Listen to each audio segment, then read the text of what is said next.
Congratulations di ay sa mga teacher nga may pasar sa licensure examination sa teacher. No, congrats sa inyo ha. Welcome to the world of teaching. Pero syempre bisan tuod og nakapasar na mo sa inyong pagkamaestra, dili mahuman diha ang pagpanlimbasog ug pangindahay. Kay kining nakapasar na ta, nagkinahanglan na ta nga makasulod tag trabaho privately or publicly.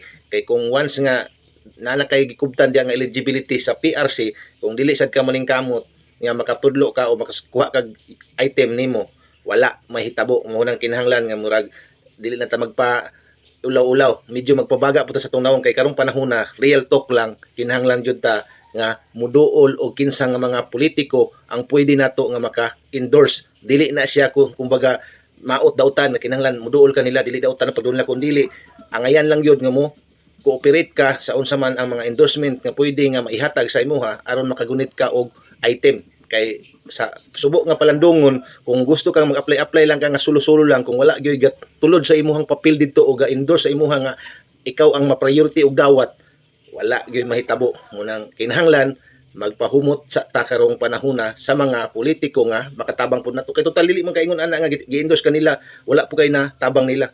Sa panahon di ay nga nibutar ka, imo silang gipili. So sila mo nay panahon karon nga sila maoy makatabang na sad sa imong problema sa pagsulod sa imuhang pagpanarbaho. Isip usa ka maestra o maestro